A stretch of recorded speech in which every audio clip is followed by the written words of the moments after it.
Welcome back to another illustrious episode of the 716 Sports Podcast. A bit of a different episode for us here tonight as we have 3 interviews. Has that ever happened before? I don't think it's ever happened before. And so normally, if you listen to a show like this, you listen to myself, Justin, Mike, and Steve talk a whole bunch, and that's great.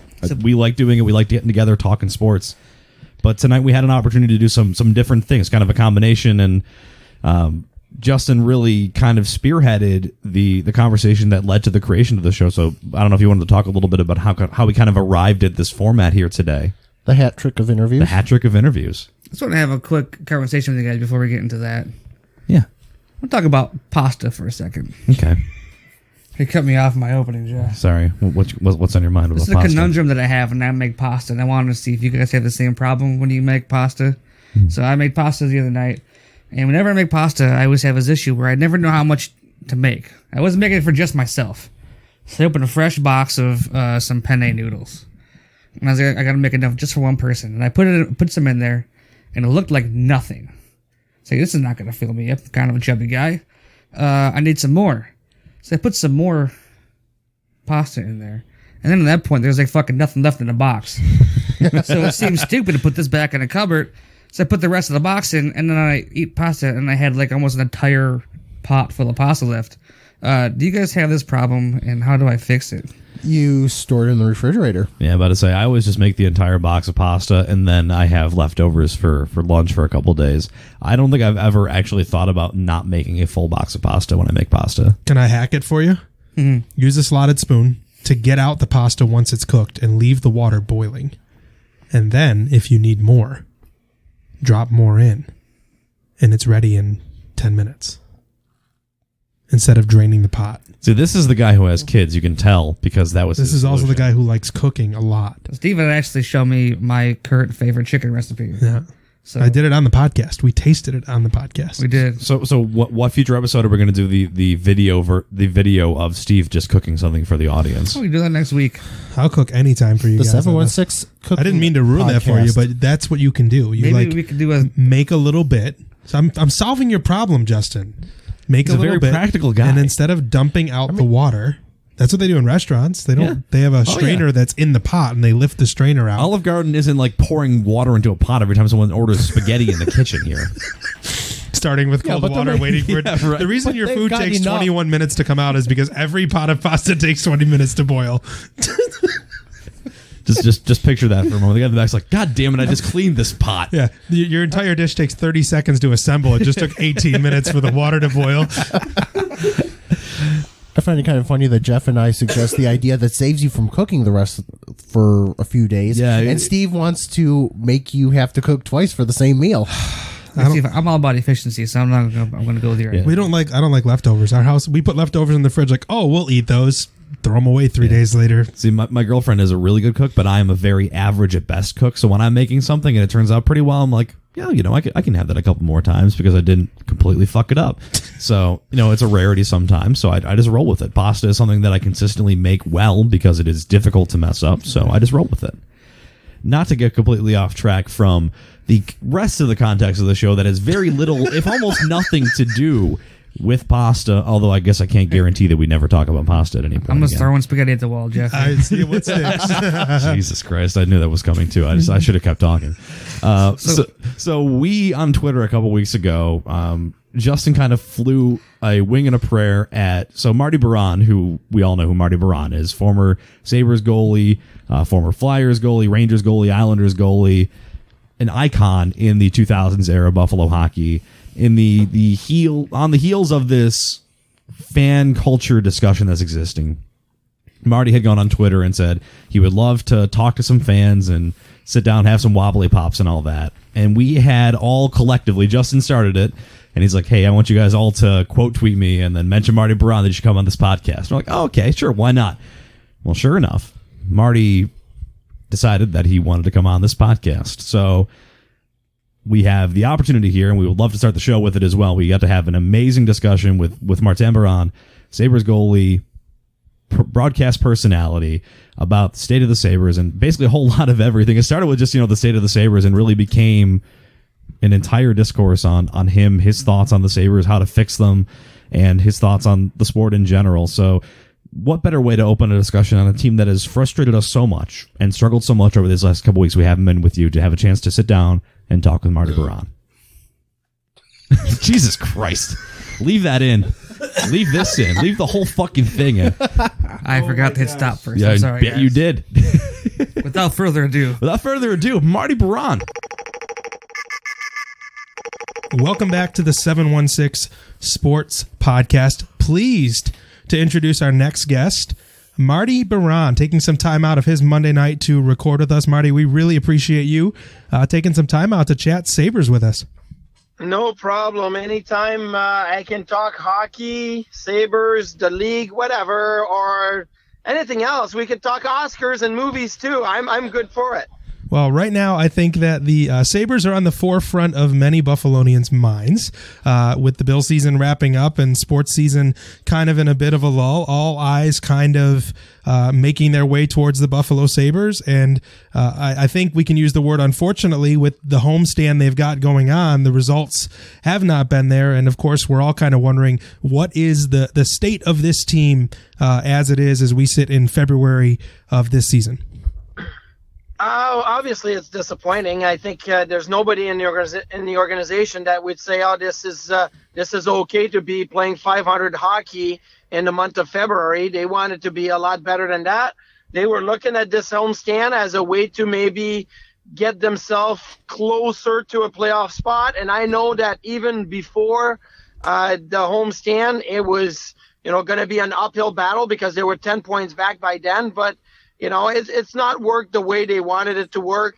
And it's unfortunate because, the fans and, the organization, everybody's working hard to make sure that it goes the right direction, and it's not. And so, we all feel it. I mean, doing the broadcast every night, you're always hopeful, like, oh, we're going to have a good game. It's going to be good. We're going to have so many things to talk about. And then sometimes after the second, it's not the way you thought it was going to go. And it's definitely unfortunate. And, I think everybody's trying to work hard to make sure that, they go forward and they don't just go backwards.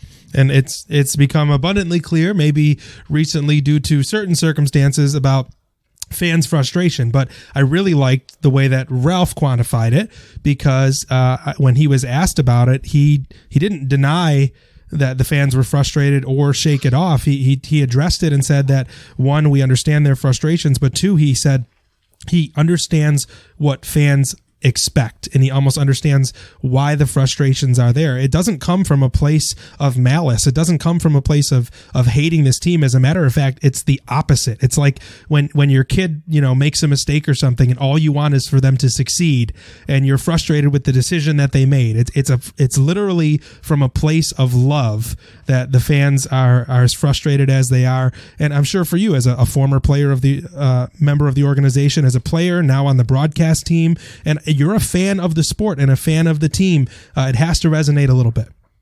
Yeah, and then you know what? That's the difference between a coach and the players. I think for the players to have a conversation with fans in public, or when I played, I used to always have discussion with people either at the grocery store, at the gas station, and whatnot, and I was okay with it. But I think now with today's age of social media and it's a completely different day and age, it's hard for players to have that talk with fans or that conversation about what's going on. But for Ralph and for the coaches and for me, for example, and being a media member, but still working for the organization, I love having the opportunity to talk to fans. And I think Ralph, as you pointed out, put it perfectly.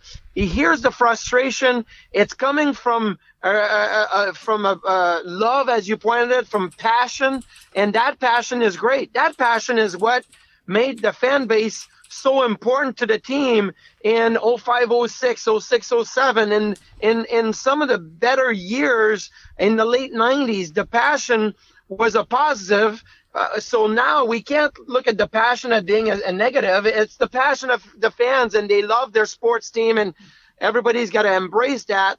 But it's a lot easier for Ralph to be able to have that conversation with a fan when he's out to dinner or out in the city, or for me to have the conversation with fans when I'm walking around the arena or even talking with you guys on this podcast.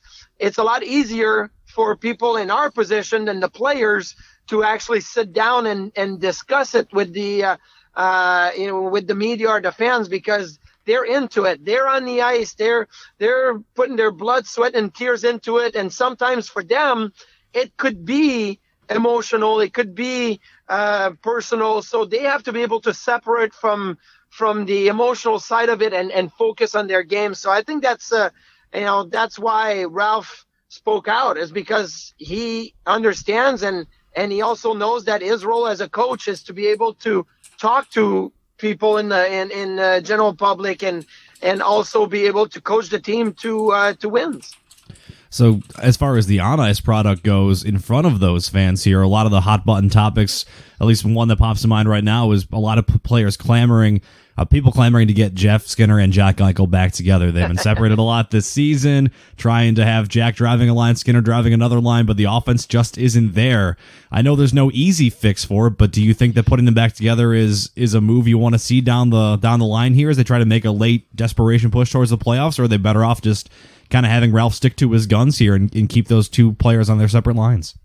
Well, obviously, I'm not in the coaches' meeting, and I'm not in the conversation as to even talking to the players, right? To be able to have that conversation with Jeff Skinner and really get, the honest side of the question. But I do know one thing.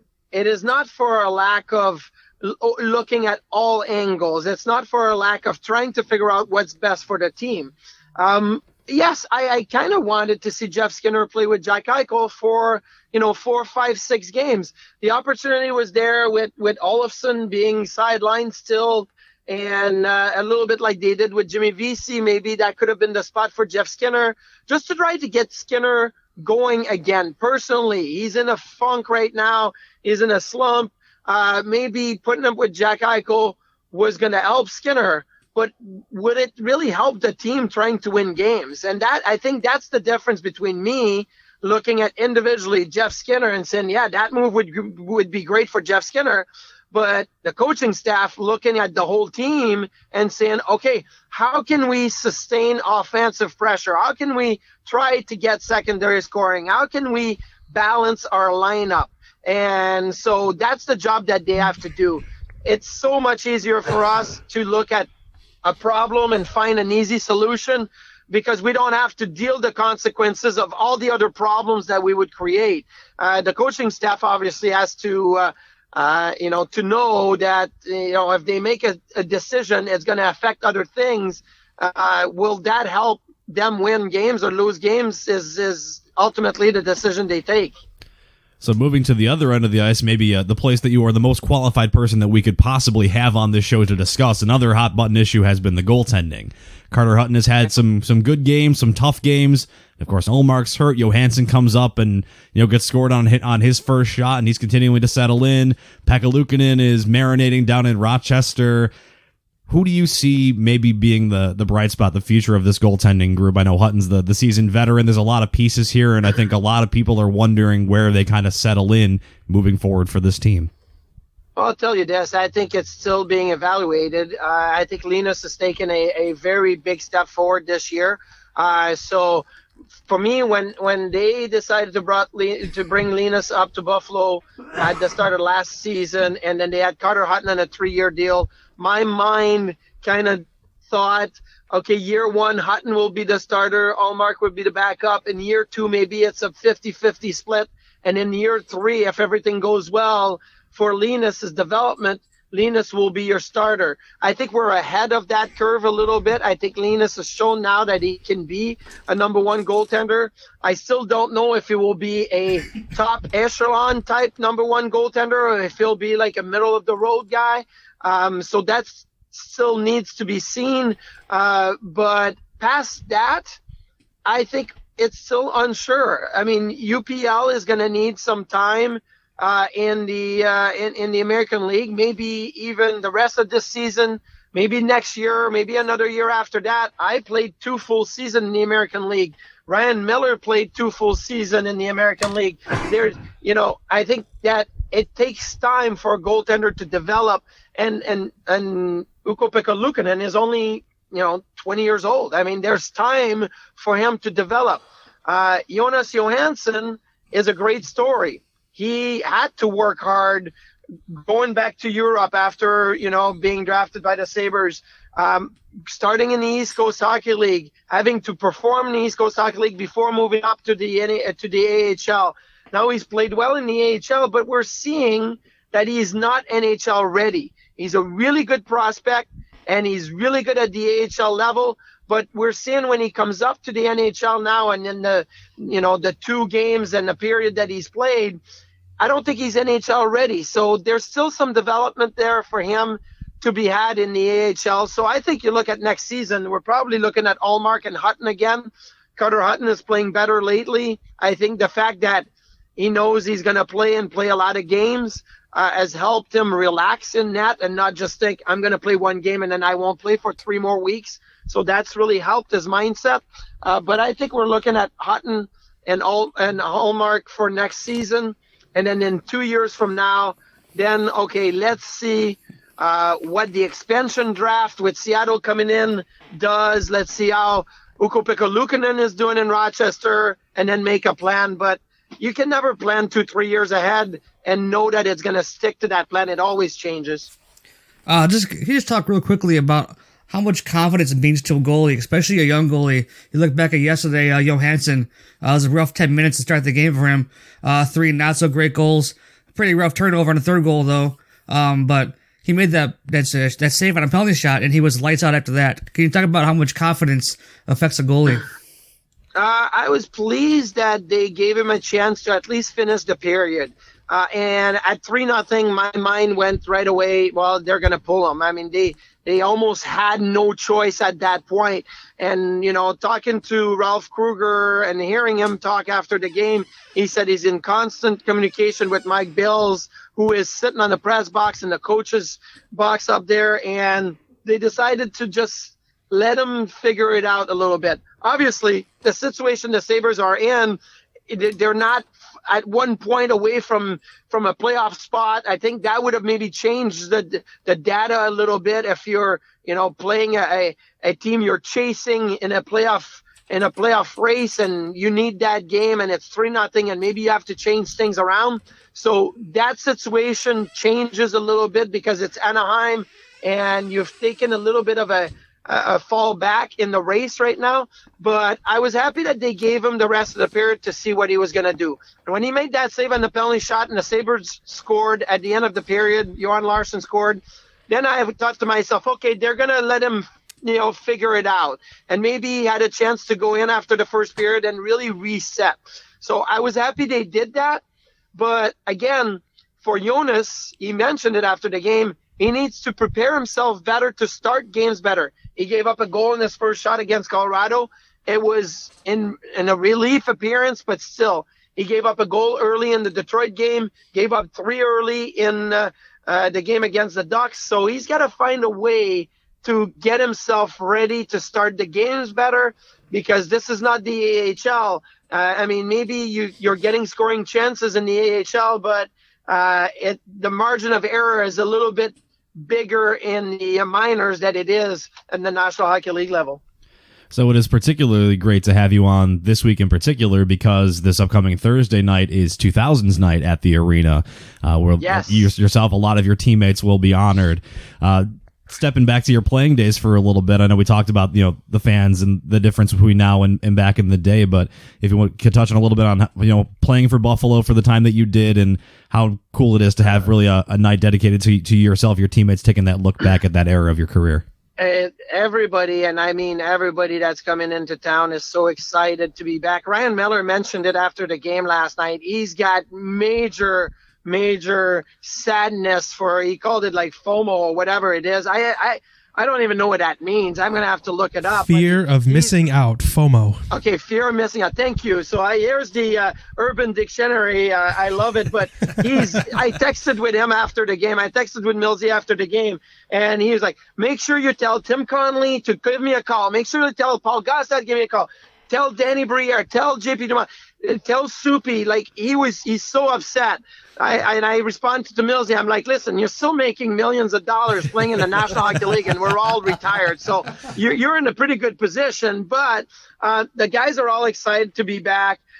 We've got some great things that are happening. We've got a Beyond Blue and Gold that we're working on that's going to come out hopefully in the month of March about those teams, and especially the 05-06 season. So with the guys in town, we're going to get a lot of videos and sound bites, and it's going to be great. And I'll tell you one thing, playing in the early 2000s with bankruptcy and the team, the way it was going, was not easy. And then when Tom Golisano came in and basically saved the franchise, we saw like this enthusiasm in the room, in the players. We were making moves to acquire really good players. And then, 05-06 kind of happened a little bit unexpectedly. It was almost too soon. Like, we didn't know that Pominville and Roy and Vanek and Miller were going to be that good right away,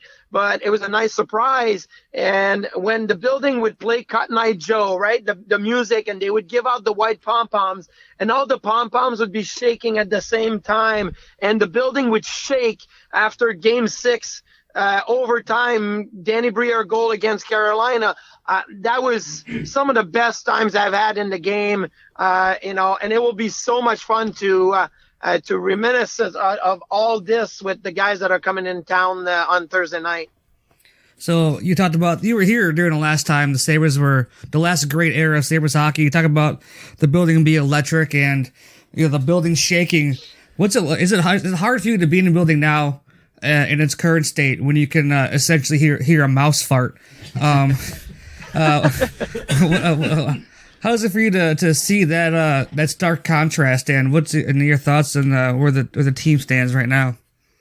Well, obviously, I mean, the NHL is very cyclical, and you get some highs and some lows, and it can change from year to year. But 2002, 2003 were not easy. It was not an easy year. The building was was definitely nowhere near full on most nights. It was tough. I don't think we're in the same place. Actually, I know that we're not in the same place. At the time, I think that the fans just, with the bankruptcy issue and all the problems we had with the ownership at the time, they couldn't really trust, that the Sabres were heading the right direction. There was talk that the Sabres may move.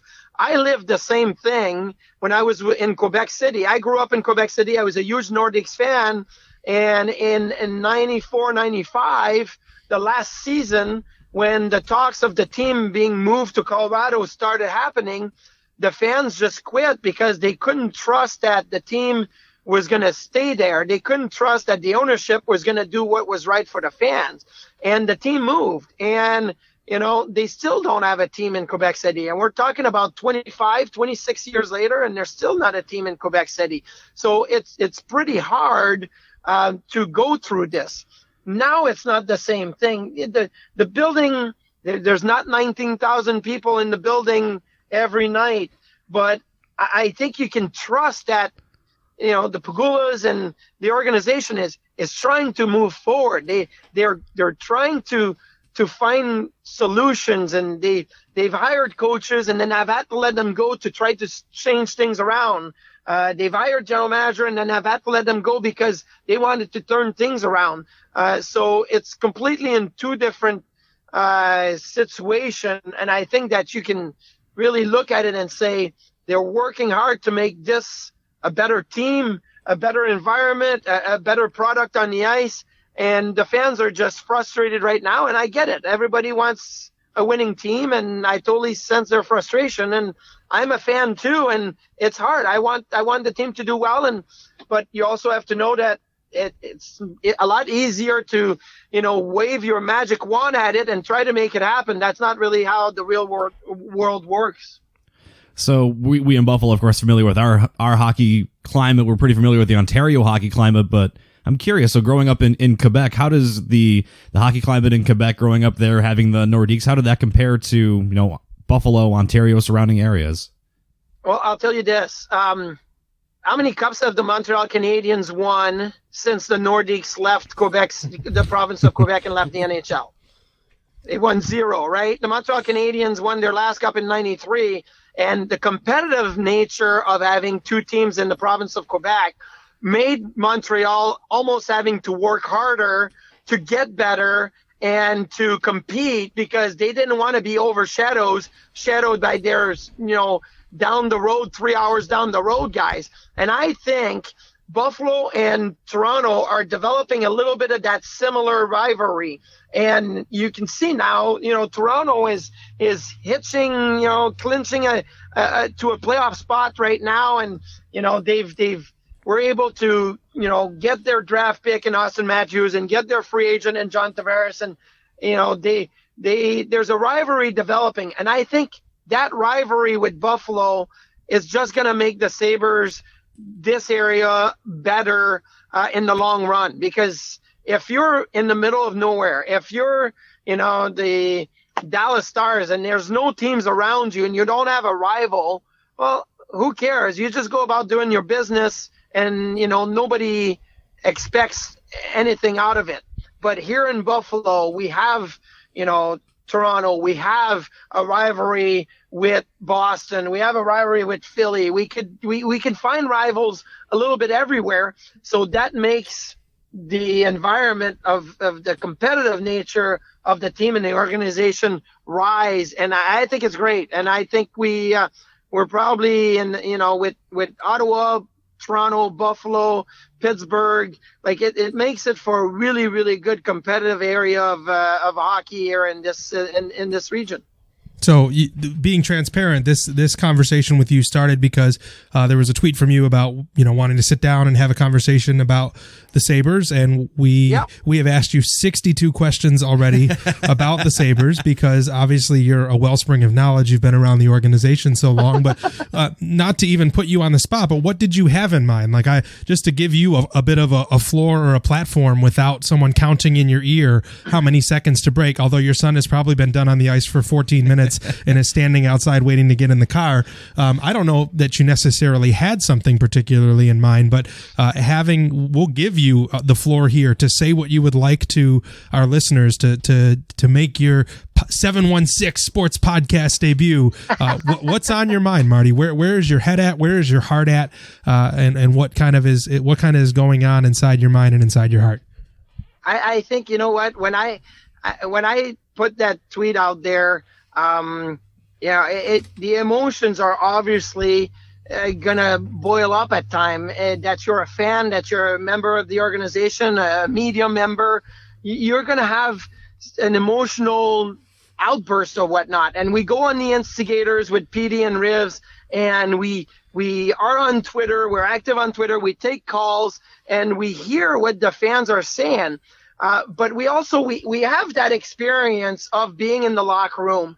I've played 15 years in the National Hockey League. Craig Rives played more than that. I mean, PD has been a part of teams that went to conference finals and competed for finals, and then he went to New Jersey where he played for Lula Moriello and played with Marty Brodeur, and so there's a lot of experience there.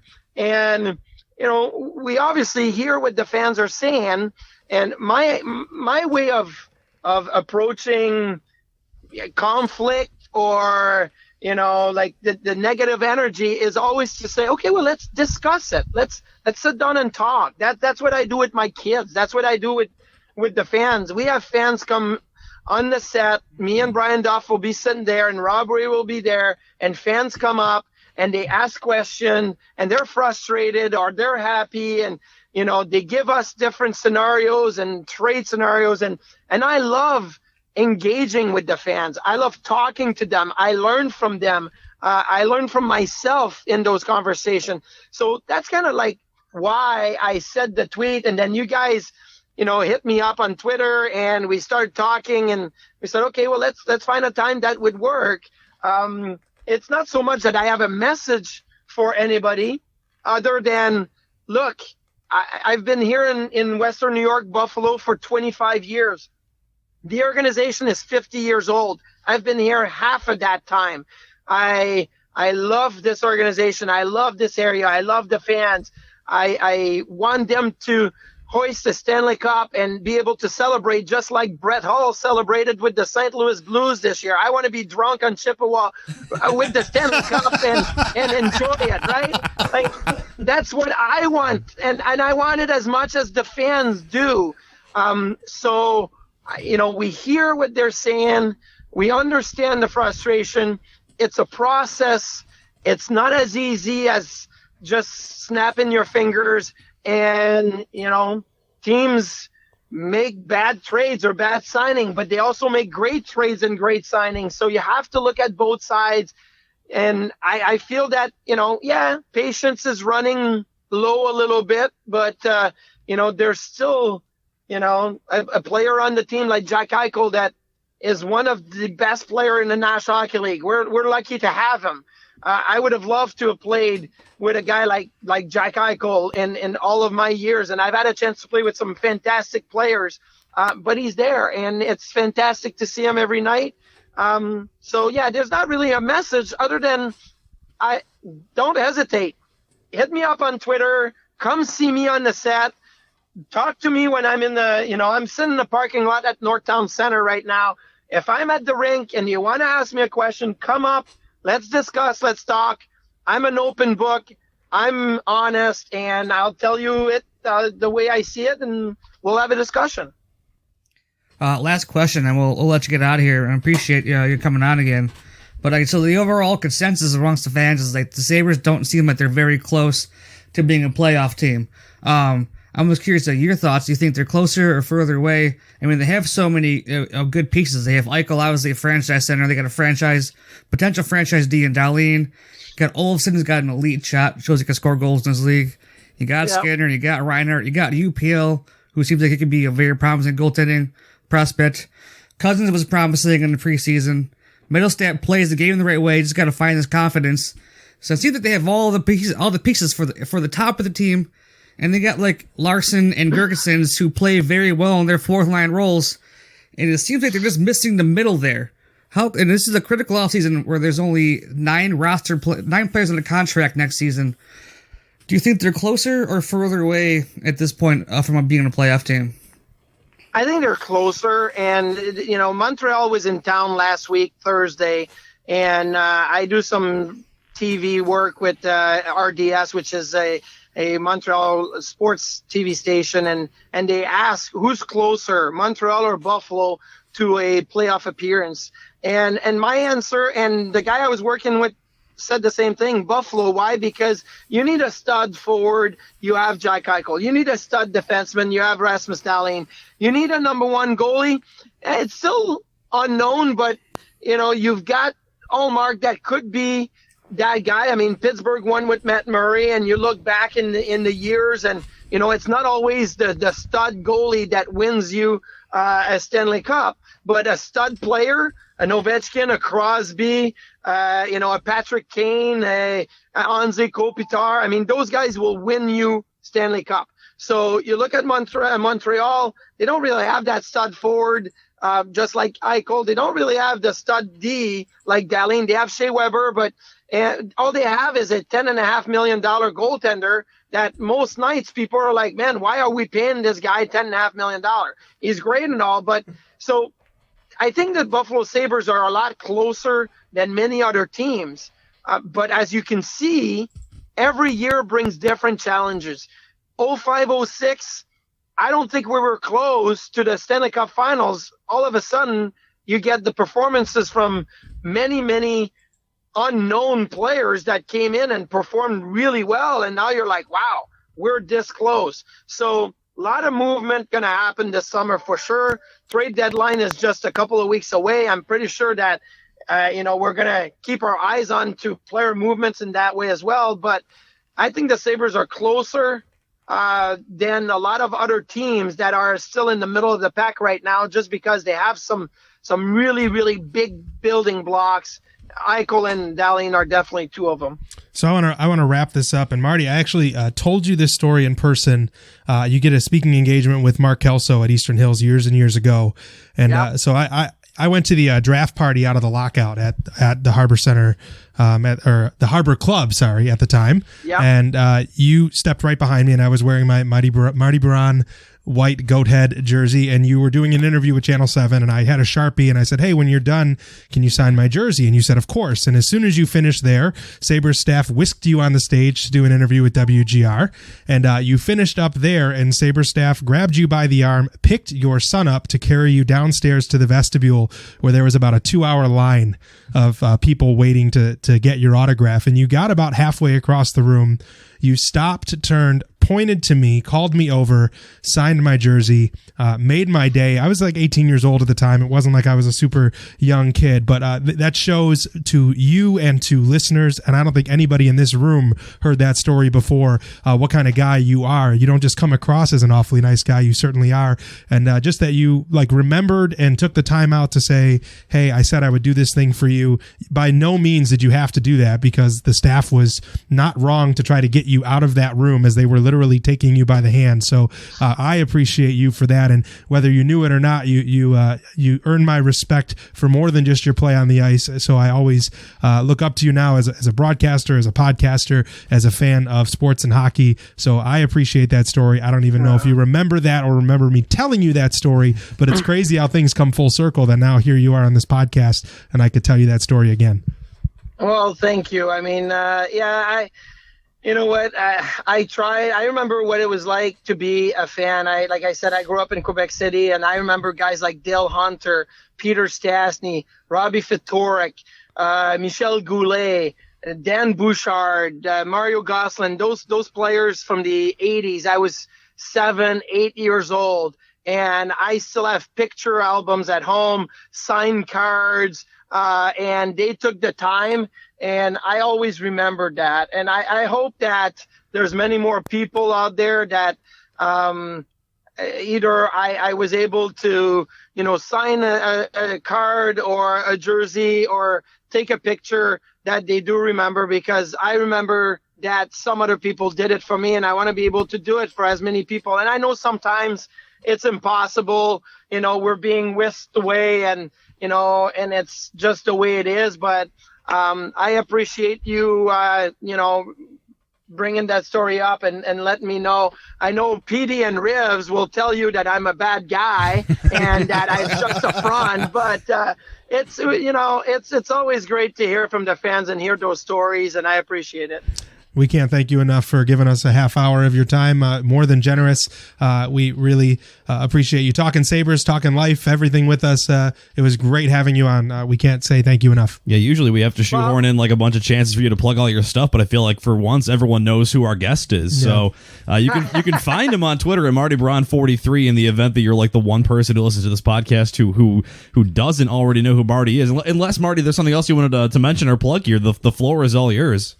No, I listen, guys. I would hopefully I can come back on the podcast. Hopefully it will be a positive experience and people will love it, and I can come back, because you mentioned Brian Duff has been on 3 times, and this is my first time, and now it's become a race. Now it's become a competition.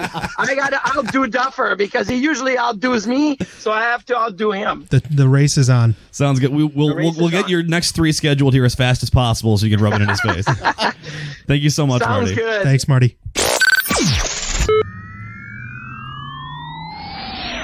And genuinely, I know we say this every time we come back for an interview, but super cool to have Marty on, and he's so candid and so willing to talk with us, and very thankful to have the chance. And thank you again, Marty, so much for your time here on a Monday night to talk hockey with us here. Gentlemen, I want to throw this right back to the room for discussion. Marty, we talked about a lot there with Marty. What did you think? What did we not talk about? Where do we agree? Where do we disagree? What did you think there about our Sabres discussion with Marty? Just the insight that he's able to give. First off, we say it with Duffer too, the professionalism that is brought for someone that is now does this for a living, who lives and breathes Sabres hockey at a level different than any of us because, of course we're invested, of course we're excited, of course we love the team and we love the sport. But for someone like Marty and Duffer, they're able to marry together the conversation that we have week in and week out with also being a professional media member that sees the game maybe a little differently than us, or has been, in his instance, a player that's been exposed to it. So just the insight that they're able to bring even to the smallest of questions is always appreciated. Yeah, it's pretty cool to hear how the building was back in 02, 03 and all that stuff compared to the 07 and to what it is now. Obviously the fans are frustrated. I feel like, the players get booed off the ice now these past few games, and I don't think they're particularly booing the players off the ice. I think they're booing the product that's been put out by the management, which we talk a little bit about with Bud Bay a little bit later on here. But it was really cool to see what Marty had to say, and did it in a very positive way. Yeah, I mean, it definitely is booing the product off the ice. This team is, like has been stated many times before by many different places, that this team probably wasn't going to be a playoff team, but they should have been closer, and this team is not reflecting where people expect them to be. Even on the low end of expectation, this team is not where people would expect them to be. Let's start with this. We did ask him about the lack of Skinner and Jack Eichel, and it's frustrating the hard-headedness, I guess you could say, of the coaching staff to not put them together, like a game yesterday where the team was buzzing. The top line particularly was buzzing, getting chances left and right. You need a goal. You need to go late in the third period, and they're still not putting Skinner with Eichel. Especially with the chemistry that Jack and Jeff had last year. Yeah, you still not. They took him off the top line power play middle of the game. It looks like it's like, what gives? Why did something? I don't know. They're not gonna conspire here, but what's like? I don't understand the hard headedness. And we got in a big discussion with Chad on Twitter about Jack and Jeff, and we're not talking about putting the three of them together. We're talking about getting Skinner back with Jeff to get Skinner going, and I think you can get more production out of the both of them.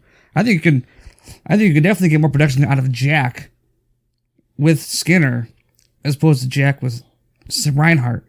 I think agreed. This is the team that's willing to let Evan Rodriguez play on Jack's wing, and not Jeff Skinner. Sorry. Yeah, I understand. I don't need Reinhart and the three of them together, but I want to see the two of them together, and Jeff Skinner is going to score more goals than Sam Reinhart. I don't care if it's Reinhart on the right wing or not. If you leave him there, fine. If it's Zach Bogosian, fine. I just want to see what Jeff and Jack can do together because we have not seen it. Rekindle what they did last year. See if they can rekindle last season. We already know what they can do. We don't need to see it. Why aren't we seeing it is the question. Yes. And you saw whoever they put on that line last year succeeded. They put Palmer up there, and Palmer was having a great season. They took him off that line, and his production plummeted. Oposo too. They would slide Oposo in when Pominville was hurt. It was almost as if when you had Jack and Jeff playing together, the right wing was a free space. Mm-hmm. Well, the problem continues to be they don't have a second guy who's capable of making the wingers around him better. Yep. Jack is incredible at making the players around him better. He made everyone who played with him better. The problem is that as soon as all 11 other forwards are now playing with him, they become interchangeable on the second, third, and fourth lines, and that's a real problem. And the lack of a second center continues to haunt this hockey team. That's probably the biggest thing you have with your biggest issue with your forwards. You have is no real second center. We talked so much during the offseason. I specifically said, this year so much depends on the progress of Rasmus Dahlin and Casey Middlestat, and obviously he didn't see it on Middlestat. He probably just started the year in Rochester. And he played more than half the year here. It was probably a mistake. And Dahlin had a slow start, and ironically got concussed and came back better. He's been lights out the past few weeks. Thank you, Eric Cernak. He's been much better since the concussion, but recently he's been very good the past few weeks. He had defense literally beaten into him. Yes. Yeah. Sometimes I play hockey a lot of time. Sometimes you literally just gotta go get your bell ring to get into it. And sometimes I will go out and look for a hit just to get my head into the game. Sometimes maybe not searching out like quite maybe not concussion getting level concussed. checks. Maybe not concussed, but Not You know, cross-checking there's someone something in the to be face. said for getting into the game physically and getting your juices flowing. And I think Dahlin is in a good. He was a bit of a liability. There were certainly discussions had about him earlier this season about how he was in his own end, but he has been very good. and that was the first time I believe he's gotten his clock cleaned in this league, and albeit illegal, unfortunately. Sometimes getting that out of the way is a good thing mentally. Like, okay, maybe that wasn't so bad, but he was concussed. So. As well, maybe playing a little less timidly. Yes, exactly what I'm trying to get out of there. But it also gave him a little bit of time to sit back, watch the game, get a perspective that he hasn't had of the NHL since he was drafted. So that could have been a little bit of a contributor too. I mean, don't have him out half a season or anything, or a full season or anything, but just having him out that few games he was out was probably big for his development and getting him mentally back to where he was his rookie year. Yeah, you know, we got a lot going on recently with the fans. We didn't record last week, Right. and we missed the whole Dwayne movement. It's becoming a thing.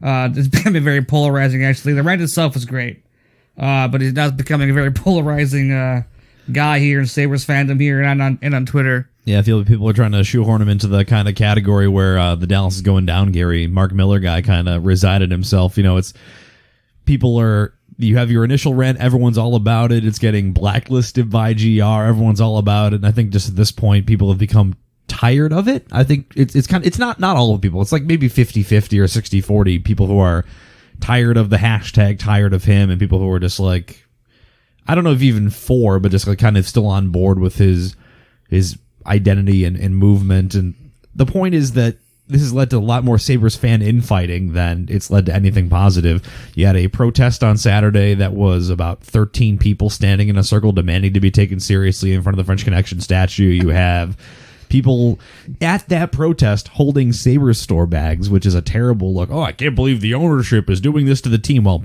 giving the ownership money for running the team. The arena is empty. We talked about it with Marty. We'll talk about it more with Bud Bailey here in a little bit. Andrew Meyer, who's a friend of the podcast, who we worked with the Buffalo Buttes and with Canisius Hockey last year, tweeted out at a game he was asked to keep his conversation down by a person sitting behind him at a Sabres game. Imagine going to a professional sporting event and being told that you are too loud having a conversation. That's the kind of culture that has started existing in the stadium. That person may have been studying. Come on, Jeff. It's literally a library. It's bizarre. You know what? If that's the state of sports anymore, I'm going home. I mean, there's no reason to stay here and talk about if people Guys, think that you got to go to the arena and We could just do this podcast at the arena. If no one scores, no one would notice the difference. You know, and it wouldn't be so bad if they just made it a fun place to be. It's not fun. But like the presentation of the game is they haven't. We talked about this at Endless. We had a whole show on it last offseason. Yeah, It's been the same for 3 years. The show with Ostrander's become an evergreen show. It's nothing changes. It's been the exact same thing for like 2-3 seasons, and it doesn't change. We're gonna go to the game tomorrow. You and I, Jeff. With God help us all. You know, entertain a work customer. Blah blah blah. I said, I made a joke to you. I should watch the game blindfolded and tell you what's going to happen next in arena, because it's been the exact same thing for however long now. And that's my biggest takeaway. This is no surprise to anyone who's listening. I'm a huge Bandits fan. I love the Bandits. I love going to Bandits games, but more than I love the sport of lacrosse, which I do, I watch at home. Going to a Bandits game is super fun because the team and the players and the staff and Swanee make it so fun to be at a Bandits game. It feels like an event that you want to go to with your friends, your significant others, your family. Everyone wants to go to the arena together and cheer on the team. And going to a Bandits game, especially we'll talk about this a little bit after the Bud interview, the last Bandits home game, which was absolutely phenomenal as a fan. Going from that and then going to a Sabres game is like, which of these teams is the bigger team? Which of these teams is the bigger deal? Because the Bandits spend so much time investing in making the fan experience positive, and the Sabres treat it like, oh, we've got a built-in fan base, we don't have to try. It's frustrating because I don't think the Sabres have invested, maybe they really haven't ever really invested a ton in the fan experience. The difference is when the team is good, you don't have to. If a team is, Marty talks about the 05-06 season, the pom-pom waving, the arena literally physically shaking from noise and enjoyment, because this fan base, if you put a good product in front of them, they will eat it up. You don't have to explain it to them. It's a knowledgeable hockey city, a playoff caliber team. They will go crazy. They'll pack the plaza outside the arena. They will put TV ratings the NHL can't buy their way into on NBC and NBC Sports. That's a good way to put it. Just because the Sabres are good and the Sabres exist, and we love the Buffalo Sabres. But they have now 9 years, we're talking about it. Well, this will segue into Bud nicely. Looking at 9 years without a playoff berth here for this team. And now the fan base is going, man, what are we doing here? It's not fun to watch. The team is bad. It's not fun to be there. What are we doing? I think the problem is we're not doing anything, and we haven't done anything for so long that the powers that be, who are very hands-off in a lot of ways with the team, there's a disconnect between the team and the ownership and the fans. The fans love the players. The fans are starting to question a little bit how much they love this team right now, this year. And to talk to someone who knows a lot about the going on behind the scenes, we do have one more Sabres interview before we wrap the Sabres segment of the show. Bud Bailey of the Buffalo Sports Page, who was a multiple-time guest of this podcast, was kind enough to give us some time here. We talk some Sabres. We do talk some Bandits as well. Let's take a moment here to talk with Bud Bailey of the Buffalo Sports Page. Welcome back to the 716 Sports Podcast, joined now by, we'll call him friend of the show. He's been on quite a few times, has covered the Bandits since 2009, since the 2009 season, has covered the Sabres over the years, going back to when he was on the beat, now doing so for the Buffalo Sports Page. Bud Bailey on the show. Bud, thanks for taking some time out to chat with us. My pleasure, and I want to salute my opening act, Marty Biron, for getting the audience warmed up. Yeah, he warmed Very him nice up. Of him. He warmed him up for you. So, yeah. Did you guys get to talk? well, Bud, you do know that I'm on this podcast as well. So it doesn't matter. Marty can out-talk anybody. Well, he was when I covered the team. He was always the go-to guy for interviews. Well, he was an awesome interview tonight, and we are sure that you will be an awesome interview as well, because full transparency, when I said we'd like to talk to you about the Sabres, you said, I've got one or two things to say. So, Bud, what have you observed this year? We know the facts. It's looking like 9 years without the playoffs, a win streak that has been clouded by just some struggles. We'll use that word nicely. This homestand that was like the beacon of the last glimmer of hope. They've now lost 6 out of 7 on the homestand. So what the heck's going on at the KeyBank Center?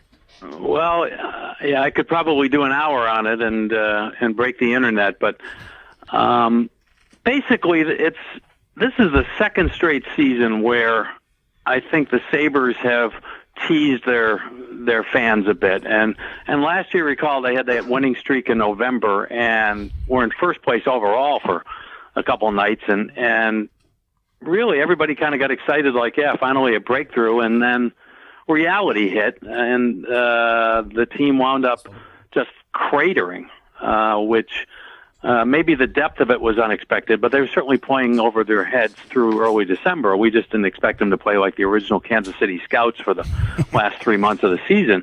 And then this year they started off, I think it was 8-1-1, and again they had a really easy schedule and they took advantage of it. And then they started playing good teams, and sure enough, the losses followed, and people had gotten their hopes up again that things were turning around. And I think if you look at the whole overall picture, where did we think the Sabres were going to be? They were going to be better this year, and they weren't going to be a playoff team this year. And I think that's come true. I think they've made some progress. They've brought a few new faces in. They've had some injuries, which has hurt them, as it hurts every team.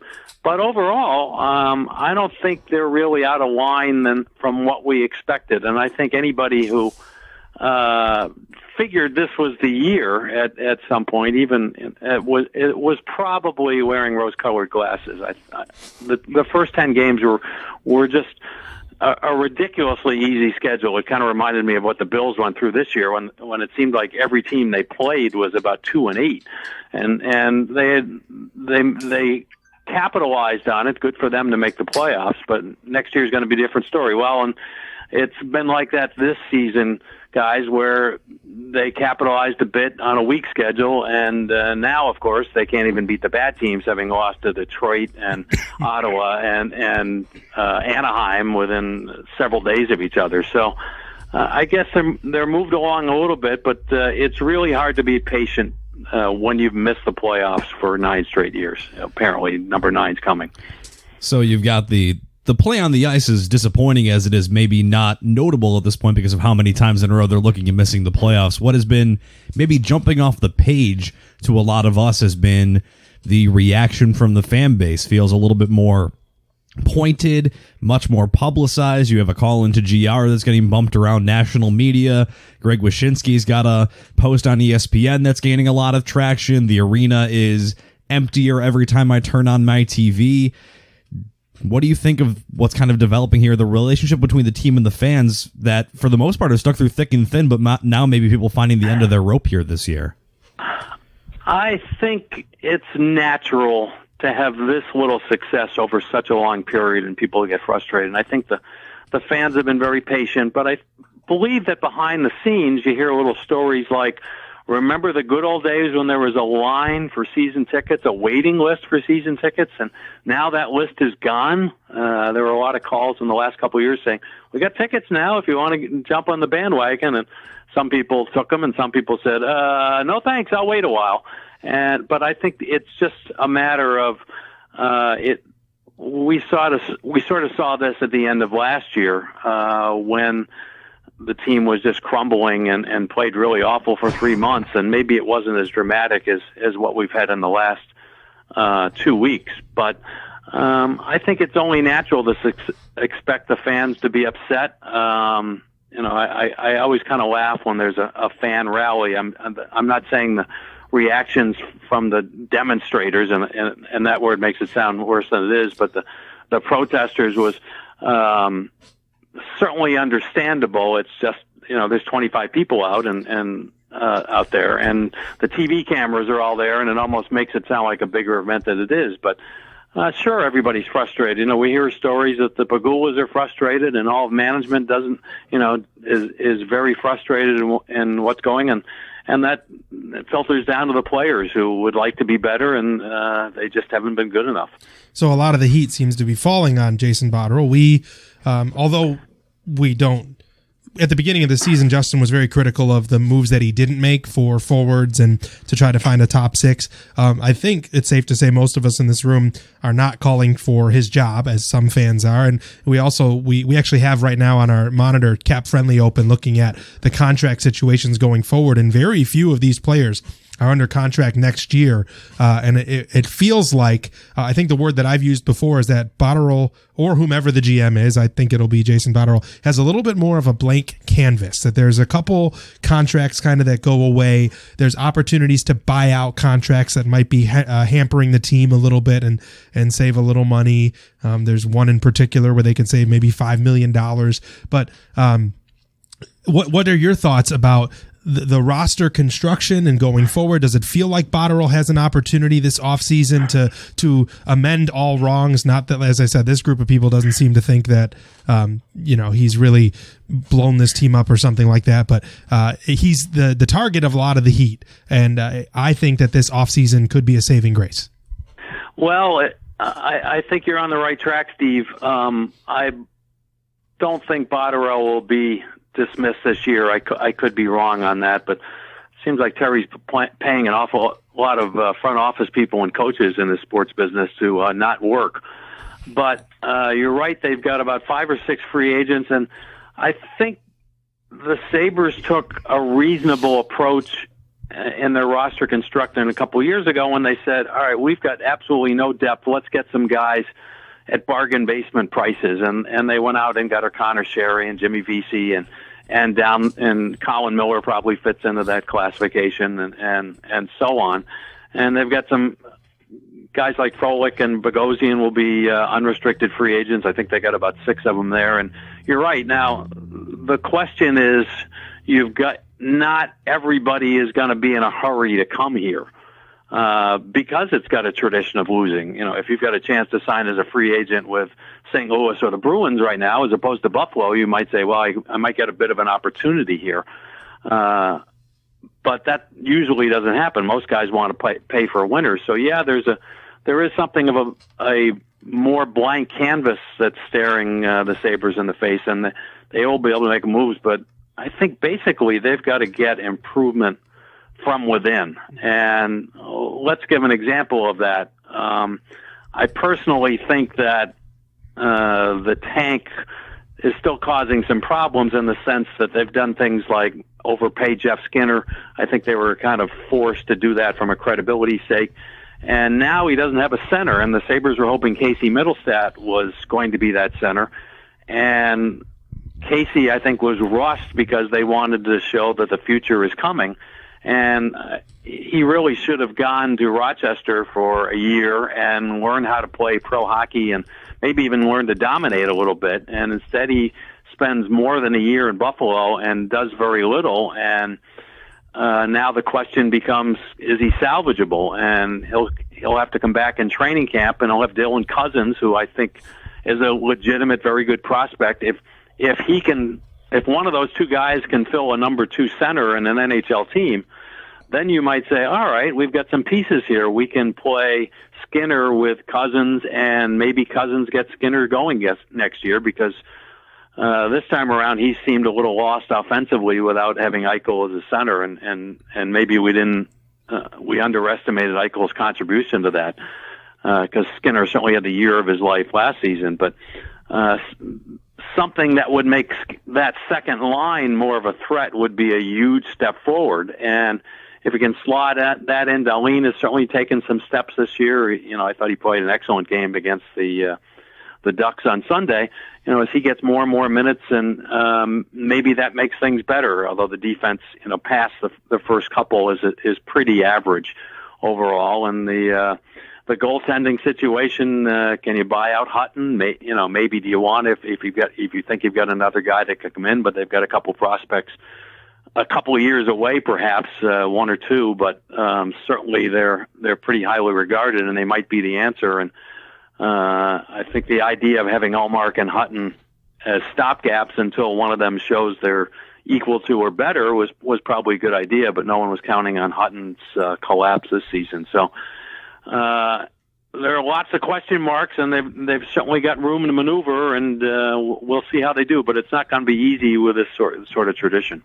A lot of the clamoring is for Botterill's head due to lack of trades, lack of movement, lack of bringing in forwards. But like I said, you look at this website and with the contracts lineup, it almost seems like this was the plan to get to this offseason and then go to major roster surgery.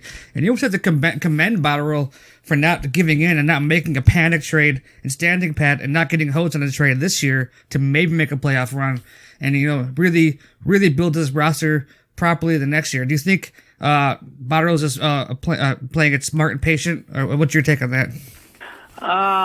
Reasonably, it's probably the best he could do under the circumstances. I mean, Jason Botterill's not a stupid man by any means, and he knows what's going on, but it's not easy to build a team in this league. Otherwise, everybody would be winning the Stanley Cup every year, and we'd just do it one by one after we go through the 31 teams and then start over again. It's teams usually are bad for a reason, and the Sabres just haven't produced that much talent over the last decade, and I think that's why they're the fix they're in, and it's not going to be easy just to make magical trades to make you better. You really have to go out and scout and pick up players and find the right complements, and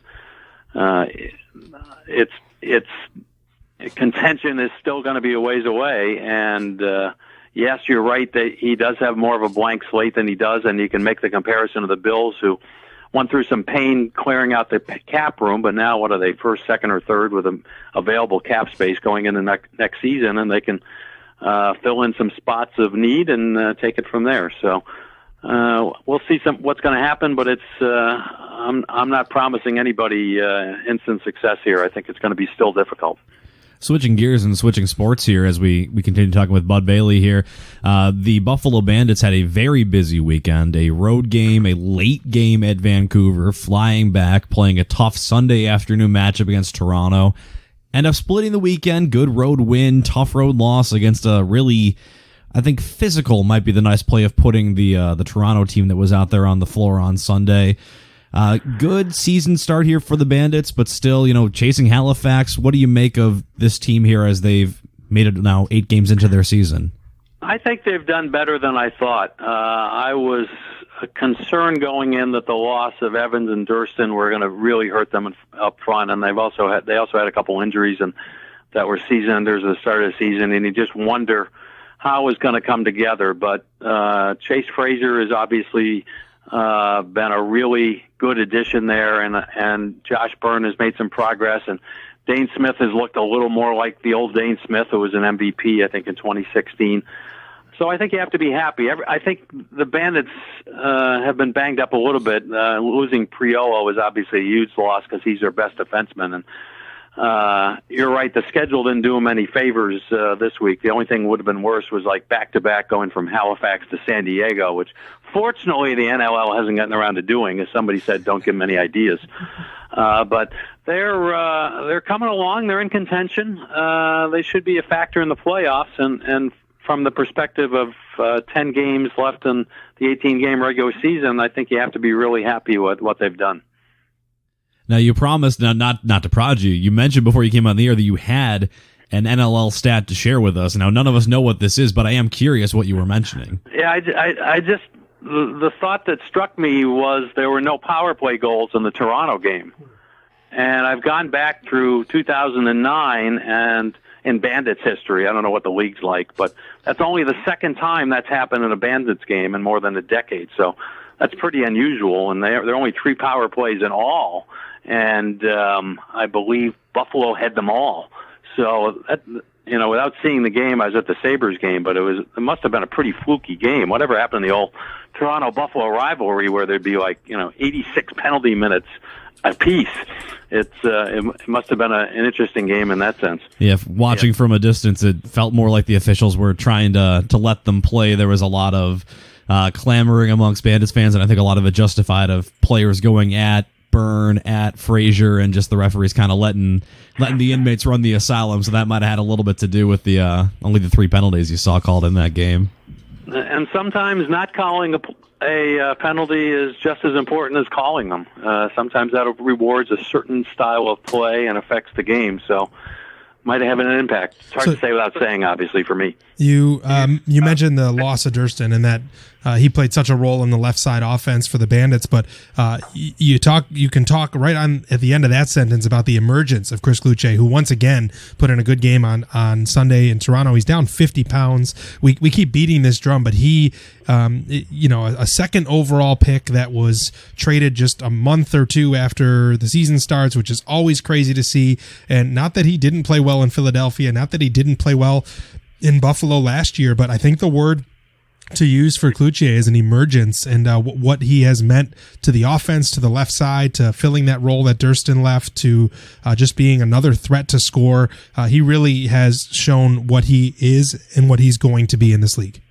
Yeah, Steve, I identified him as a very important member, and I'm sorry I didn't mention him earlier, but he did have the potential, and I think there was a lot of pressure on him to come this year and show that he was could be a good NLL player because he did get traded and he had some problems reportedly with Philadelphia's management that kind of sold him at 50 cents on the dollar, if you will. And if he comes through, the whole Bandits offense is that much better because now you look around, you got Smith, Small, Cloutier, Frazier, and Byrne, and that's a pretty good 5 to throw out there, depending on whatever combination you'd like. So, yeah, I think he has taken some good steps, and getting in shape was certainly one of them.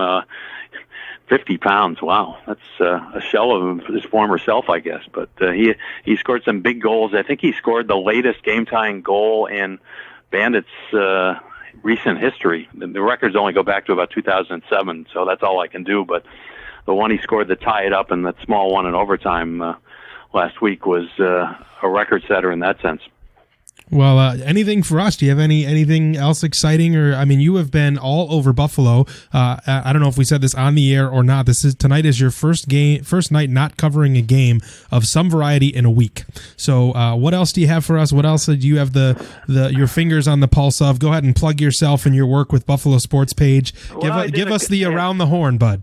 I did a couple of college basketball games last week. I drove down to Bonaventure, which I hadn't done in a couple of years, and that's always fun because it's such a good atmosphere down there. And the Bonnies played really well in dismantling George Washington, which isn't bad. Mark Schmidt is just doing a terrific job as a coach. I mean, they have no juniors and seniors in the starting lineup, and they are, I think, third in the Atlantic 10 right now and climbing, and I don't know how much higher they can get, but they're playing really well, and all the pieces have come together after a slow start. Remember, these guys lost to Canisius and Siena back in November, and here they are competing with the best of the Atlantic 10. That's quite a story that goes under the radar a little bit because college basketball especially doesn't get covered extremely well up here anymore as part of the just general media cutbacks. And I saw UB play a nice game, jumped out to a big lead on Friday night and gave up a run of points in the middle of the second half that cost them the lead, and they said okay, and fought right back with a 9-2 spurt and wound up winning the game over Central Michigan. So UB was expected to rebuild, and it is. They're not going to win the division of the Mid-American Conference, but they're playing reasonably well, and they're getting ready for the playoffs. And the only way they're getting anywhere is to win the tournament, of course, but. That's okay. I think they've got a chance, and Jim Whitesell's done a pretty good job under difficult circumstances. When you lose 5 out of your top 7, that's not an easy task. And I saw Canisius hockey on the Saturday, and a nice 1-0 shutout win, which it was nice to see a local hockey team win after the last couple of weeks. But Canisius has played better the last few weeks, and that was a good win for them, and they've still got a chance to climb the ladder if they can overcome playing American International, which is the best team in Atlantic hockey coming up this weekend downtown. So it was a pretty good week, except for seeing the Sabres, I guess. They kind of spoiled things. So next time you make it down to Canisius hockey, stop by the broadcast booth. I do the play-by-play for Canisius, so I'll have to see you there one of these games. Will do. Well, Bud, where can we find your work? Give us the old website and the Twitter handle and any other ways that we can connect with you. The website is buffalosportspage.com, and Twitter is WDX2BB, which is a long story and kind of boring for your purposes, but nobody ever copies it. No spam goes to that, so it's certainly distinctive. No, it's actually an old radio hobby. I had to listen to radio stations out of town, and I picked up a call sign along the way just as a registration, which was indicating where I was from in the country, and the initials BB are at the end, so it's handy for that purposes. But that's my Twitter, and I am always willing to have a civil conversation with anybody out there on Twitter, and there are plenty of them out there that I think respect the chance to have a adult fun conversation with somebody who's at the games and might have access to a little more information. Well, so that's been a really good invention. We appreciate you having a civil conversation with us here on this Monday night, Bud. We'll see you downtown on Saturday for the Bandits game. Always my pleasure. Call anytime, guys. Thanks, Bud. Take care.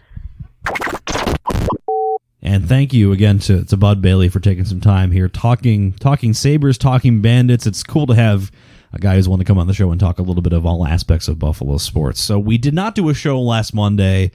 People dealing with sicknesses, dealing with fatigue. So I didn't get a chance to talk about something that I was really fired up to talk about on the podcast, which is the last Buffalo Bandits home game. So the Bandits had 2 road games this week, and we just talked about at Vancouver and at Toronto. But the previous weekend, Friday night, they brought the Rochester Nighthawks, the new Rochester Nighthawks, in here to Buffalo. And the Nighthawks so far this year, not been very good. Buffalo goes up 7-3 in the first half. And then Steve Priolo takes a shot up high, and the defense can't figure it out. It's 9-7 Rochester. It's 13-11 Rochester. It's 14-12 Rochester. It's 15-13 Rochester. And I've gone to almost every single Bandits home game in the last 6 or 7 years. I know I'm a late bloomer in terms of getting into the sport here in Buffalo compared to the championship years and the really great years they had in the early 2000s into the late 2000s as well, the championship season. That was the most fun, crazy, stress-filled, like heart rate increasing lacrosse game that I have ever seen in Buffalo, with the empty net goal by Kluch at the end of the game, and then Chase Frazier driving the net, drawing a penalty in overtime, and Corey Corey Smallsy, the kitten, getting the overtime goal. And I don't think I've ever yelled as loudly in my life as I did for Kluch's 15th goal. Steve, I know that was your first chance to jump on the broadcast this year. What an introduction for you to get to call that game with Gertler, a 16-15 game. Yeah, an overtime win. Sean Evans showing what he does best. Bryce Sweeting showing how you can remove Sean Evans from a game. Justin, you might appreciate it's a this. box and one. Yeah, so Sean Evans took one step off the bench once, and Sweeting just decked him down to the ground with a clean check and just pinned him there. And then, like, the next 2 or 3 possessions, Sweeting was just cross-checking him, which cross-checking is legal as long as it's deemed to be equal pressure. You can't, well, at one point, Bryce Sweeting had him pushed into the other half of the floor. So while Rochester was on offense, they only had 4 forwards up there because Bryce Sweeting was chasing Sean Evans around in the Rochester defensive half of the floor. So Bryce Sweeting deserves major props for taking Sean Evans away because he was deadly. Sean Evans was great, and he took that game over. And you can look at a team that, yeah, they have Holden Catoni, but for the most part, that offense, Curtis Knight's good, that offense is relying on him, and all they wanted to do was get him the ball. And who could blame him? Because he was starting and finishing an awful lot of plays. The thing that I don't want to miss, Buffalo was down 1, and Rochester was awarded possession of the ball, even though the official stepped out of the box and awarded it to Buffalo. Terrible call. And then changed his mind. He was correct to give the ball to Rochester, but he stepped out of the box and pointed as if it was the Bandits' ball. And then Turner Evans has it in the corner, and for whatever reason... Yeah, I'm not sure why I follow his thought process. So Buffalo has the goalie pulled. You usually wouldn't play forwards in the defensive half unless it was a situation like this. So they play 2 guys. So Turner Evans takes the ball in the left corner behind his goal line. And what you would normally do in the situation is try to find a teammate and fling the ball to the other half of the floor because it's under 30 seconds left in the game. Right. All you have to do is run out the clock. Correct. Yeah. But instead, he just tucks his shoulder and runs directly into 2 Bandits and why Rochester did not have anybody as a valve. Anybody, all 4 of their players were in the offensive zone. So Josh Byrne and Dane Smith just give him the business. Just pinned him to the boards. It's an 8-second half-court violation. Yes, both of them kept both hands on their stick at their whole time. And then what you cannot miss is Buffalo scoops the ball with 16 seconds on the clock. And although apparently Coach Tavares was calling timeout, the referees did not hear it. So the Bandits come up with the ball and take this prayer of a shot. Terrible shot. That goes about 6 feet wide. And for somehow with 11.2 on the clock, were awarded the timeout. And they went back and the officiating at the end of that game was so bizarre. You had the ref pointing the ball to Buffalo, giving it to Rochester. They went back and looked at when JT called the timeout, but then didn't put more time on the clock.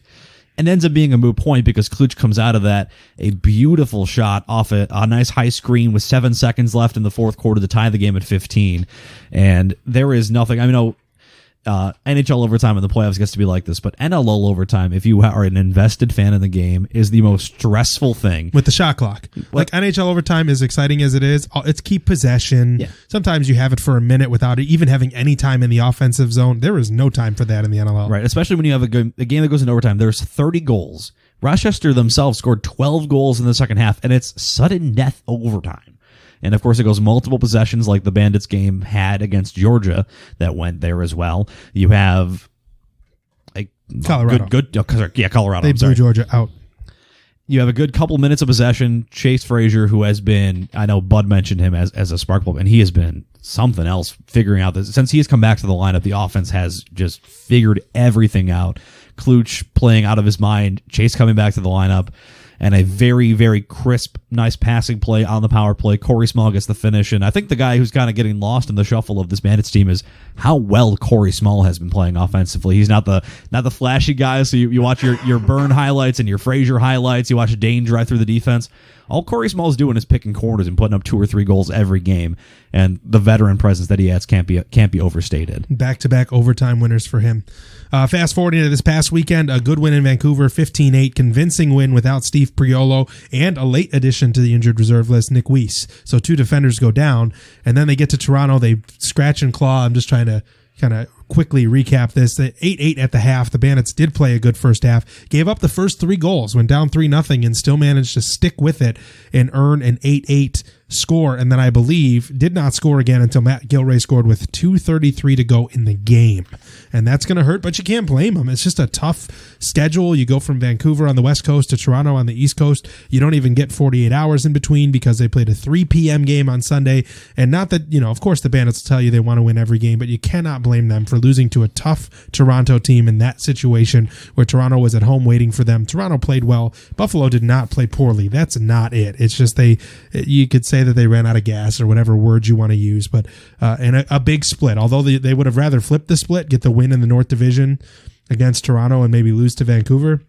You can't be upset being 6-2 at this point, capping off a 5-game win streak that they had before. Half game out of first. Yeah. And behind Halifax. Yep. Of course, you would have liked to be first overall in the league if you win against Toronto, but True. Plenty of season left, and you'll have plenty of matchups with Halifax and Toronto to try to pole vault yourself into first place. So, of course, the Buffalo Bandits now after that road weekend, back home this Saturday night. The Philadelphia Wings. Philly Wings coming back in, and another key matchup here as they try to keep pace with Halifax, try to stay ahead of Toronto, even with that loss at Toronto. Another big game here this Saturday night back in Bandit Land. I know Steve will be back on the broadcast, so if you can't be there, you can tune into Bleacher Report Live, tune into the radio feed, catch Steve along with John Gertler on the call, and, of course, if you can be there, I cannot recommend it enough. Be there. Be loud. It is the best ticket in Buffalo sports, and there's nothing that's close. No one will yell at you for a conversation. No one will yell at you because they won't be able to hear it anyway. That's true. So before we move on to the next interview, real briefly, what Bud talked about via the Sabres. We talked about this offseason and how many players are under contract next year, and it's a pretty critical offseason. We talked a lot about over the offseason how, So it's just topical because the Penguins just traded for Jason Zucker, and they traded a boatload for him. Traded a first-round pick. They traded Al Skolchenyk and one of their best prospects. And I said talk to Bud. You almost had to commend Botterill's patience here, not getting hosed on a trade such as that. I feel like the Penguins got hosed on that trade for players almost 30 years old. He's a good player. He's an above average player. He's not a great player by any means. They paid a lot for him. They paid a fuck ton for him. And I'm not trying to defend Botterill. I was very critical of him last offseason, where I was calling for him to trade for another skilled winger because we had so many defenders. But I got yelled at because I always wanted a superstar like Dominic Hasek on this team. But now we sit here playing defenders most nights on forward, and too many defenders, not enough forwards.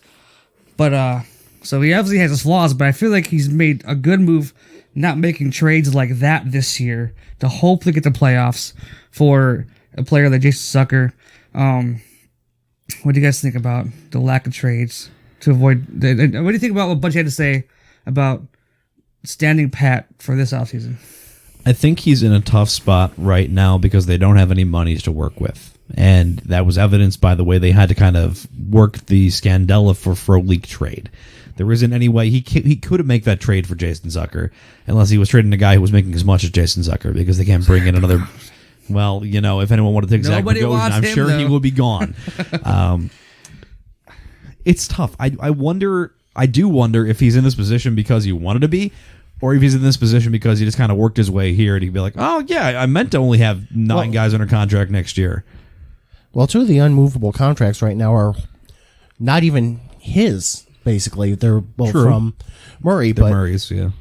But how many people are going to take a guy who's been oft injured, $5.5, $6 million guys? There's right now 2 of those contracts sitting on this team, Okposo and Bogosian, and those right now I think are the 2 big contracts hampering Botterill's ability to do anything because you can't really move those guys. Nobody's going to take them. So Bogosian's comes off the book next year, and I think this offseason you buy out Okposo. I don't think it was... Go ahead. No, go. I don't think it's by accident. Some players are coming off the roster this year. I think it's definitely planned. These guys look out years in advance. They draft years in advance. And my frustration is I said so many times during the offseason that everyone's looking for the roster surgery and they weren't getting it and everyone's frustrated, but I was like, calm down. The season you want to build to is not this season, it's next season. And I don't think he did any building towards next season last year. We brought in Johansson, only guy with term for next year. And I think Johansson's the perfect third line fit they need, not the second line we're always playing right now. So it's a super critical offseason for Botterill. I think he does stay because I think they like Ralph Kruger. I love the message that guy sends. I love everything he's about. I don't think he's a bad coach. You can say what he does with pairings and blah, blah, blah, but he is the professional. He's led Olympic teams. He knows what he's doing. I don't know. I think this is what they're working towards. I think this is the plan. I think this offseason they want to start fresh. I'm going to speak to your 2 points in reverse. I am also very pro Ralph Kruger. I think that he, not only does he say all the right things, I feel like he really means it, and I think his mindset for the team has been very healthy. He has made some great team games out of nonsense this year. Like, there's no way this team should have gone and beat the Rangers on the road, but they did. There was no reason for this team to have beaten a playoff seeded Columbus team recently at home, but they did. I think he does a great job with what he's got. He does not have very much very often, but I think he does a very good job of coaching it. To your points about Botterill, I do think he stays, but I am very Is he the right guy? cautious Yeah. about so you mentioned like building for next year, and I'm not opposed to that. But what has he really done to build for next year? Like, it doesn't really seem like he has a plan. He doesn't do anything. That's what I'm saying. And he doesn't have and a lot of the pieces. Like, what are you doing with Sam Reinhart? What are you doing with anyone? Pilots bouncing up and down between Buffalo and Rochester with very little direction. Your goaltending situation even with Olmark. What are you doing with any of this other than just having Jack Eichel and Rasmus Dahlin, who, by the way, will be through his rookie deal at the end of next season? What are you doing with this team other than just kind of hoping that things settle themselves in? And if you mentioned roster surgery, the concept of having a lot of players gone. They could have done that last year. There was no reason to bring back Larson, Gergens, every single one of these guys. Mm-hmm. They brought back every single person, basically, from a team that was very bad and expecting them to somehow now be better. Now these guys are going to be free agents again, but what is our track record with the draft? It's not great. What is our track record with free agency? It is really bad. Yep. What are we going to do to fix this team? Hockey is not a quick fix sport. This isn't the NFL where you go and bring in a top wide receiver who, every single guy runs the same routes, but he runs them better, so you bring in this guy to be a pass catcher. Hockey is not that plug and play, just you need always the best free agent kind of sport. Yeah. And literally this offseason they're running out of players to trade. So he's got to trade for, and he doesn't have much to trade. I think the only guy you're going to get, only the free agent you're going to get any kind of assets for is probably Connor Sheary. He's probably going to pull you the most, and that's probably going to be like a mid-round draft pick at most. I think the offseason is going to see where you're going to see the big trades. Is like that's where you're going to see a trade for Risto, and I don't think they should trade Risto. I think Risto has had a pretty good year. I think it's scapegoated a lot. I feel like I think maybe a guy you should trade it is Brandon Montour, a guy with term, guy with value. Teams want him. That could be a good trade. Montour, you said? Yeah, he's an RFA. I thought he had a year left. Yes, he's an RFA after this season. Is he? Yep. Which makes him attractive.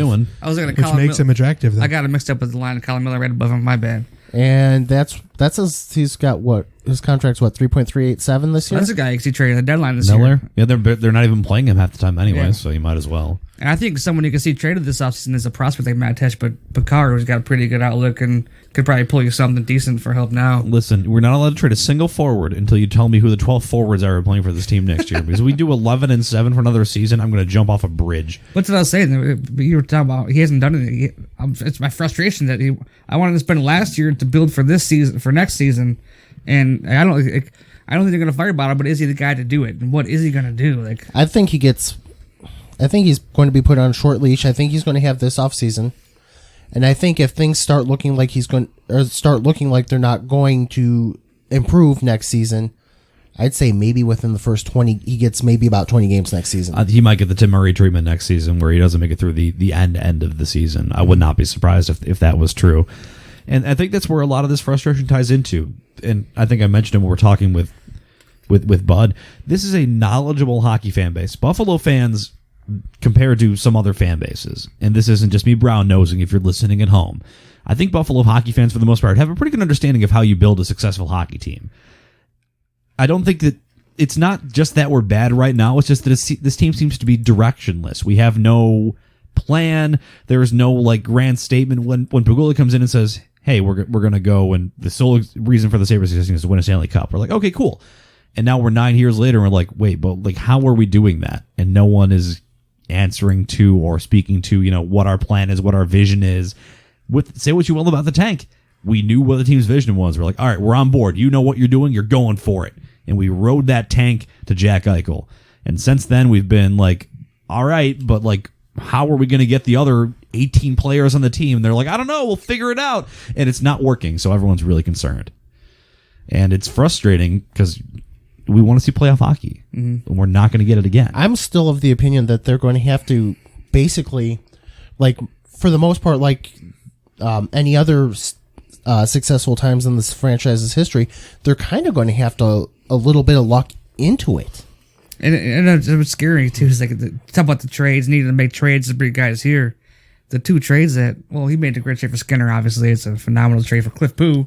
Right, But that's a fleecing, but that's also not the trades normal. he made to fix the problems here were Jimmy Vesey and Mike Frolik, which is kind of scary. But When Pominville was sitting around here somewhere. I think the one guy who could help this team most is trade Scandella, bring in Palmer for a few pennies. He would have taken probably $1.5 million, $2 million. Yeah, And he'd probably have 3 more goals than Frolik does right now. And the goal Frolik does was fluky as shit too. It wasn't even like a legitimate goal. But you mentioned that they signed bought everybody back last year. And I think that's probably the one good thing that came out of it. Actually, was Larson and Gergensen. They've been very good this year.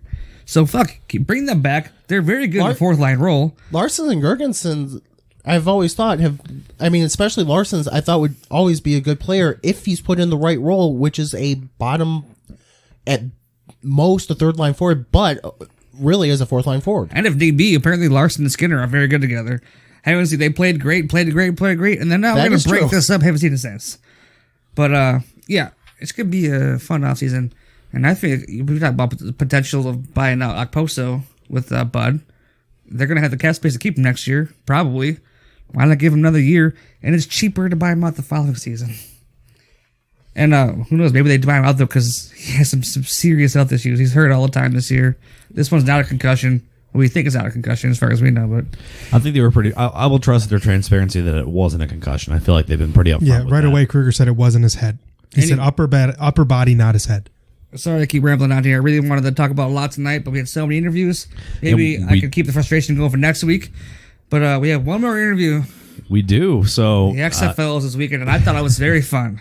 Yeah, you know, I only got to watch the Sunday afternoon 2:00 game, really, with other obligations, but we did happen to have a longtime podcast member who was at the DC Defenders game on Saturday. So we brought Nick back, trivia voice and longtime recurring member on this podcast, to talk about his experience at the XFL.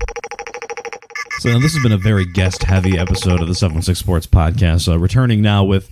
Not to bury the lead, you know, you've got the openers, you know, you got Marty Biron, you got Bud Bailey, but who truly can compare to 716 Sports Podcast resident XFL correspondent and former active longtime member of this podcast, Nick John, remotely with us via satellite. Nick, happy to have you back here on the podcast here on this lovely Monday evening. Oh, it's good to be on, gentlemen. How you guys doing? Great. Great. How does it feel to be the first official XFL guru? You know what? There are only so many gurus the 716 Sports Podcast can have. I'm glad to be one of them.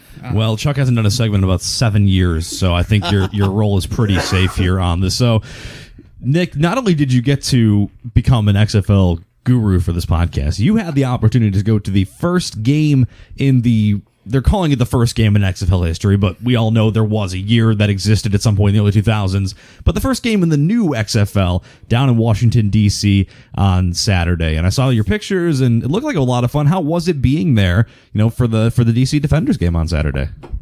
You know what? It was actually really cool. There was a lot of different things that were going on between, you know, outside of Audi Field and just the whole entire atmosphere inside. There were so many people.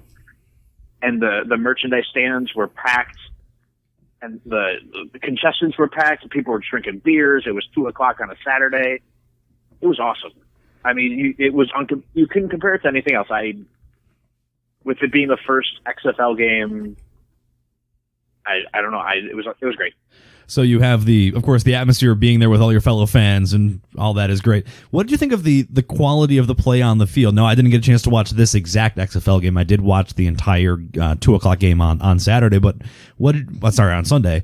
What did you make of the play on the field? I know it's, you know, teams that haven't a ton of chance to practice together in full pads. You got some former Buffalo Bills notables and Tyree Jackson, Cardale Jones, Kari Lee. How was the actual play on the field in front of you? It started off a little rough. I'm not going to lie. We were after the first two series.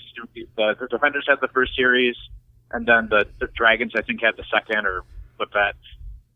It was just it took a second, and then once people started clicking, once Cardale Jones had his thing going on, it really felt like he was really feeling it. He was connecting with his receivers, with his tight ends. It was actually kind of amazing, considering they've only been practicing for a few weeks. So I've read a tweet. I did not catch any of the XFL games this weekend because my whole family was dying of the plague. But the tweet that I read said that the game and the product seemed almost more entertaining.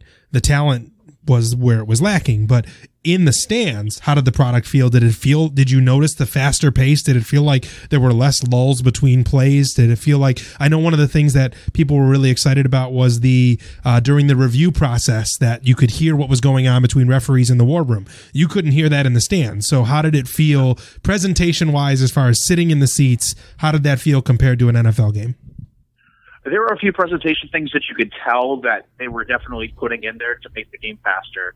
They had the ball ref that would set the ball after every play, so it wasn't waiting for everybody to get set, then let's start the clock and all of that. It really did have a great pace. Even though the game still went about 3 hours, it really felt like it was moving the entire time. So you mentioned the ball ref, and this is the major question, I think, before we let you wrap up and get on with the rest of your Monday here is, so you got the ball ref, you got the conversations, you got the new kickoff rule. Was there something that you either really liked or really didn't like that you saw from those new rules? I liked the extra point because it's not a given. I saw a tweet earlier today that the rate of success for a 1-point play was something like 36%, and the 2-point play was 32%. Could be off a little bit, but there's not one single team that tried a 3-point play, which is kind of disappointing. Everybody in the stands was cheering, and they wanted everybody to say 3-point play, 3-point play. Between that and all these chants for Cardale Jones for MVP, I think those were the two biggest chants in the crowd. Was it true that there was only Cardale Jones jerseys available at the DC merch store? No, there was another jersey. There's a generic jersey that just had the number 20 and Defenders on the back. Fair. So the other one was Cardale Jones. They're really trying to promote him to be the star of the team. He is at this point. There are other players that are good, but he is certainly the most high-profile player on the team. So, in synopsis, will you be returning to a DC Defenders game? They are playing the New York Guardians on Saturday, and I am going. Excellent. Well, Nick, before we cut you loose, you wanna plug yourself here? I know you're not here as much anymore, but you're still a busy man. I am a busy man, so I am actually working on a project with Jeff. I think he's mentioned a few times Buffalo 2020. We have a podcast coming out every Wednesday morning. We release an article on our website every day. I literally just finished an article writing about 500 words on Jeff Toole. The man, the myth, the legend. Yes. So looking forward to that. So we've got some fun articles, some fun podcasts. We've had 6 so far as of Wednesday. So if you're listening to this live on Tuesday morning, you listen to this tomorrow, you can go listen to Buffalo 2020 and listen to more of this amazing banter between myself and Nick. Thanks for doing this on relatively short notice after being pushed back for 2 other interviews. We appreciate you. It is what it is. I appreciate you guys sneaking me in. Of course, bud. All right, see you guys. See ya. Thanks to Nick John. 2 first names, figure it out. Pick one of them, buddy. The only guy who was willing to take a 10-15 phone call after we interviewed the other people first. First official XFL guru. We will dub ourselves officially a DC Defenders podcast. Hope you're okay with that. They got cool jerseys and they got a cool name. And they got Cardale Jones. They got Cardale Jones. They have the most former Bills, I feel like. Wait, no, just 2. Cardale, Tyree Jackson, and Kari Lee, the tight end. Yes. At least 3. I haven't looked at the defense. So we will be a DC Defenders podcast. And I'm going to try to get a DC Defenders interview next week. It won't happen, but we'll try. I feel like the odds of that are much better than getting like a Buffalo Bill on the show next week. So let's roll with Probably. Or it's going to go away from Vince McMahon. it. Hell yeah. Vince loves football. Because we have the grapefruits. Anyways, it's pretty fun to watch on TV. I'm very confident what they have going on TV. I feel like a second year, this league looks good this year. They're only going to get better players for next season. I feel like a lot of it was like, I don't know if I should come into this league. Is it going to be a joke? Is it going to set me back? I feel like they're only going to be better from season 1 to 2. It's only one game, and the saying is the most improvement is from week 1 to 2. Yeah. So we'll see what the product looks like on the field. I thought it was fun on TV. You hear the replay officials talking. You hear the officials in their huddles, which is very cool to hear. The guy is using an Xbox controller to look at the replays. You can literally go up to a player after he fucked up and ask him why he fucked up. Like I was watching Aaron Murray throw a pick, and right there is the girl interviewing him. Hey, you threw an interception. What happened?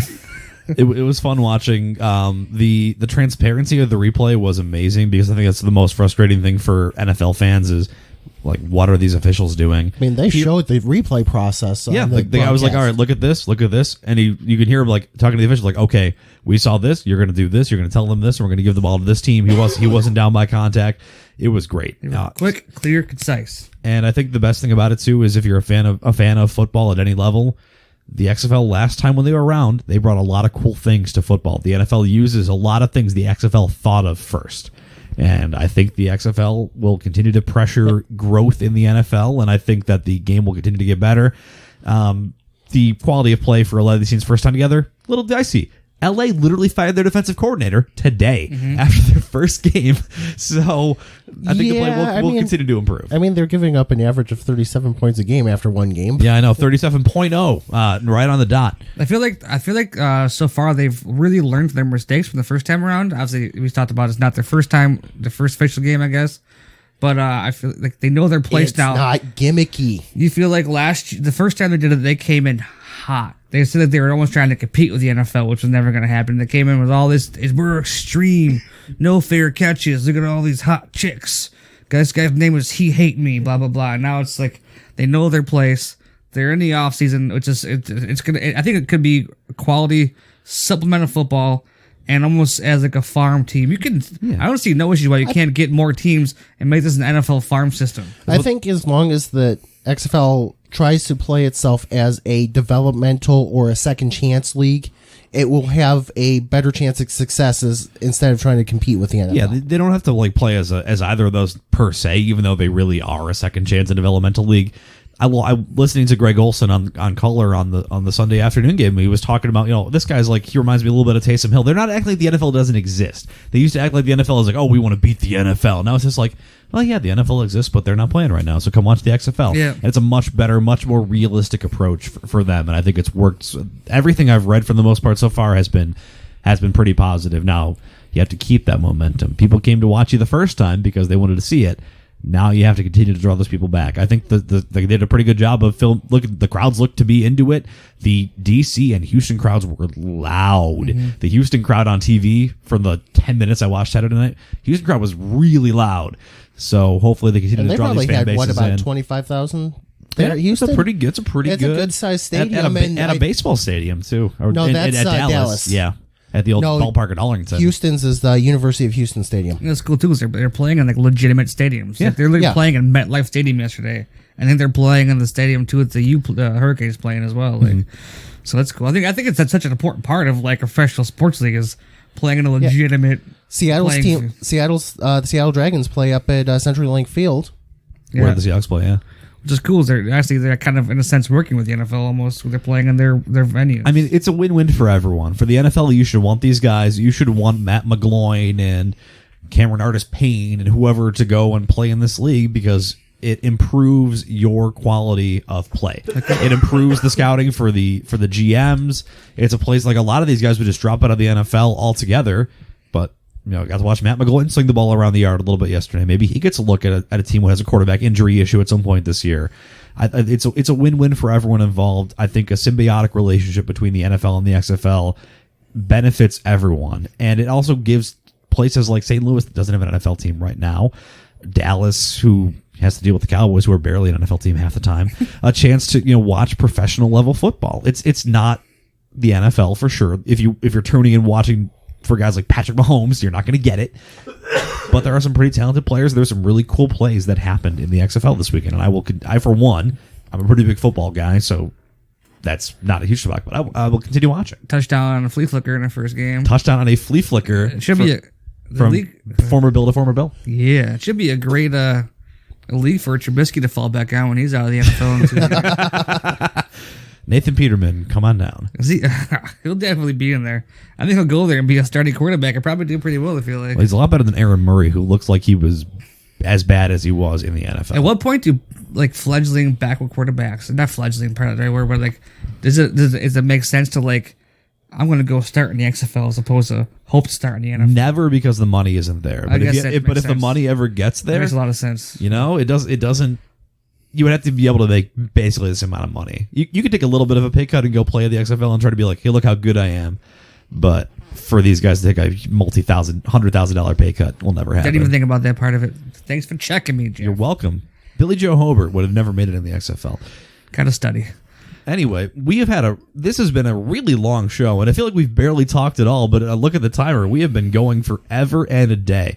So, again, very thankful to have so many people willing to talk with us tonight. Thanks again to Marty Biron, to Bud Bailey, to our friend and yours, Nick John, for coming here on the podcast tonight.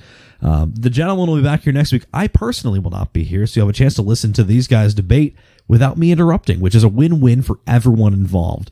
The Sabres have a couple more games here. Justin and I will personally be in attendance at the Sabres game tonight as we're releasing on Tuesday morning, so I'm sure there will be feelings and thoughts about that. There's 2000s night this Thursday against Columbus. The NWHL All-Star break will be over, so they're getting back into that after a very successful, well-attended, and well-broadcasted weekend for everyone involved. It was super fun to watch from my phone when I had a chance to check in for both the skills competition and the All-Star game. Goalie races need to happen at every professional hockey event. I cannot believe that only the NWHL has figured this out, but we need goalie races at every single professional hockey All-Star game, at every level ever. I don't understand how no one else has gotten the message. But we'll be back here next Monday, and you can find this podcast and all our other podcasts on Spotify, Apple Podcasts, Google Play. We're on Facebook at 716 Sports Podcast, on Twitter at 716 Sport Podcast. Until we're back here with you next week, everyone, thank you so much for listening, and we will talk to you soon.